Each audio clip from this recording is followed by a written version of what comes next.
प्रणाम। मैं सुधीर शर्मा देश दुनिया में एक और नई खबर लेके आपके सामने हूँ।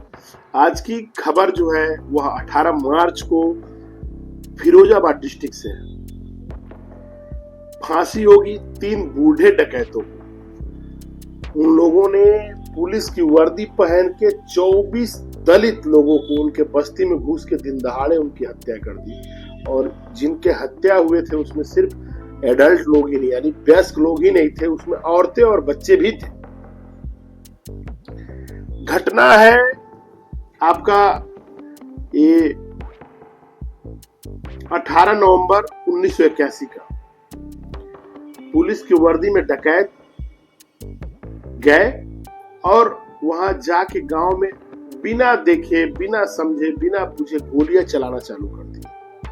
और 1 घंटा गोली नहीं चली, पूरे 7 घंटा गोलियां चलाई गई गांव में और उसमें 24 लोग मार दिए गए। जो मारे गए थे वह लोग दलित समुदाय से थे और मारने वाले सवर्ण समुदाय से थे। यह जो घटना है, यह घटना मैनपुरी के एटा इटावा जो चंबल के डकैत वाले इलाका है उस जगह की है। अभी 18 मार्च को इटावा की जो जिला जज न्यायालय है इंदिरा सिंह, एडीजे इंदिरा सिंह है, उन्होंने इन 3 बुजुर्गों को सजा सुनाई। आइए इस घटना को मैं आपको पूरा विस्तृत बताते जा रहा हूं। यह जो घटना घटी थी यह आज से 44 साल पहले की घटना है।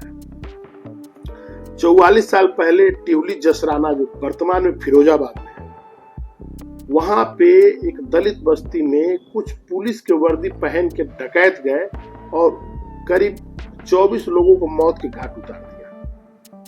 इस घटना का भयावहता ये था कि तत्कालीन प्रधानमंत्री श्रीमती इंदिरा गांधी जी भी इस जगह पे विजिट की थी और इस घटना का जायजा लिया था जाके। जो मारने वाले लोग थे वो सवर्ण थे और जो मराए थे वो दलित वर्ग के लोग थे। मारने वालों में जिनके ऊपर एफआईआर दर्ज हुआ था टोटल 17 लोग थे, जिसमें 13 लोग मर चुके हैं, 4 लोग वर्तमान में हैं, जिसमें 3 तो पुलिस के कब्जे में है, मैंने उनके रिपोर्ट में है, उनके ऊपर मुकदमा चल रहा है, और 1 जो है उनका वो पलायन कर गया, भाग गया, भगौड़ा घोषित हो चुके हैं। कहानी आज से 44 साल पहले की है। फिरोजाबाद से 30 किलोमीटर दूर ग्राम सभा टिहुली में संतोष और राधे गैंग की बहुत ही बड़ी खूंखार डकैती और एक दूसरे से डकैतों के बीच में संघर्ष चलता था वर्चस्व को लेकर। संतोष और राधे गैंग इस इलाके में अपने वर्चस्व को कायम करने के लिए आए दिन एक दूसरे से भिड़ते रहते थे। इसी दौरान इसी गिरोह में कुंवर पाल नाम का दलित युवक भी शामिल हो गया था। चूंकि जो बागी लोग थे या जो डकैत लोग थे वो किसी क्षेत्र से, किसी गांव से ताल्लुक रखते थे और कुछ भी होने तो उस गांव के लोग जाके इस कुनबे में मिल जाते थे। कुनबा इस तरह बढ़ता जाता था। कुंवर पाल जो था वह दलित समुदाय से था, वो भी संतोष गैंग में जाके मिल गया। क्योंकि संतोष गैंग जो थे वो सवर्णों का गैंग था और कुंवर पाल जो थी, कुंवर पाल का सवर्ण महिला से आंखें 4 हो गई। यह मैटर बहुत तेजी से फैला कि संतोष जो गैंग है वह मानवता का रक्षा नहीं कर पा रहा है, अपने लोगों को लाके और सवर्णों की बहन बेटियों पे इस तरह की हरकतें करा रहा है।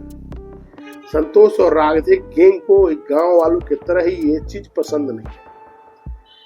इसी के कुछ लोग, इसी गैंग में से कुछ लोग मिलके और जो कुंवर पाल था उसकी हत्या कर दी। कुंवर पाल की हत्या होने के बाद जो गवाही पक्ष था वह था जाटो समुदाय से, जो इस गांव में ही रहते थे। चूंकि जो मुकदमा दर्ज हुआ कुंवर पाल के होने के बाद, उसमें जाटो समुदाय के लोग आके मुखबिरी किए और पुलिस को बताया कि ये लोग, ये राधे गैंग और जो संतोष गैंग है, इन्हीं के लोगों ने कुंवर पाल की हत्या की है। इसी का बदला लेने के लिए एक दिन संतोष और राधे गैंग आपस में मिलके दिन के 2 बजे करीब गांव में चले गए बंदूक लेकर।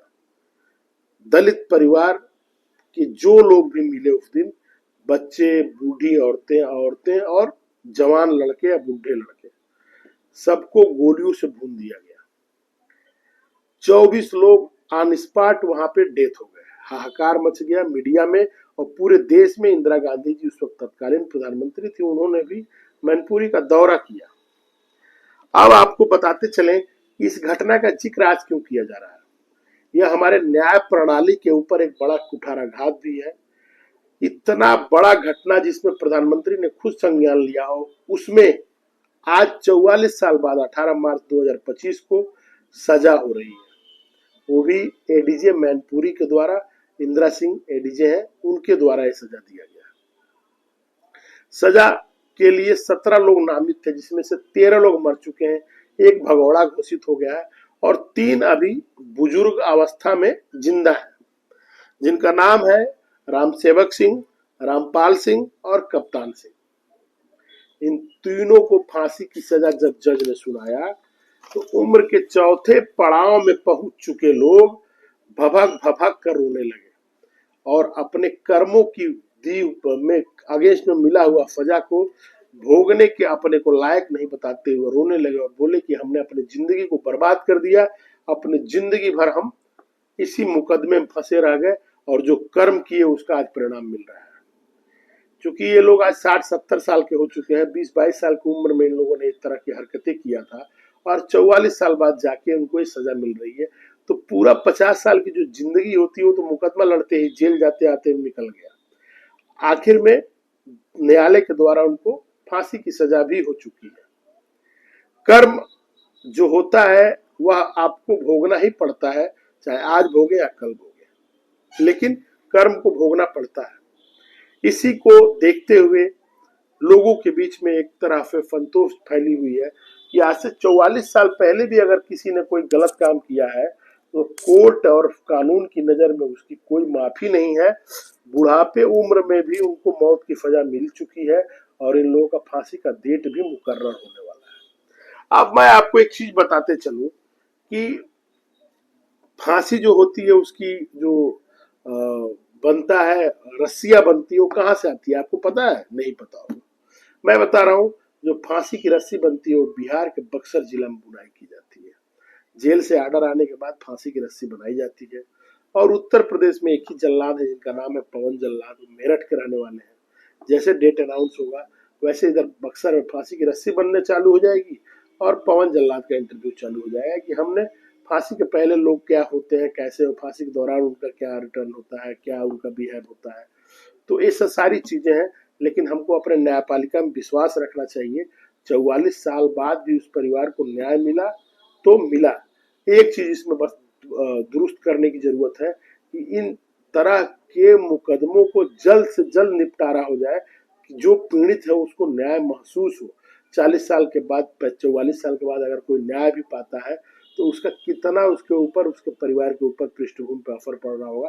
44 साल से तो मुकदमा लड़ ही रहा है परिवार, अपना पूरा घर कुनबा खत्म कराने के बाद 44 साल मुकदमा लड़ा और ठीक है कोर्ट ने उसको सजा दिया, लेकिन उसके अगेंस्ट में जो उस परिवार से 1-2 लोग बचे थे उन्होंने अपनी पूरी जिंदगी कमाई, पूरी जिंदगी का अटेंशन और अपने पूरे जिंदगी का जो फोकस होता है इस मुकदमा पे लगाया होगा, तब जाके उनको न्याय मिली हुई है। इसी के साथ ये मेरा ब्लॉग अब समाप्त हो रहा है। आप सबको मेरा प्रणाम। मैं सुधीर सिंह।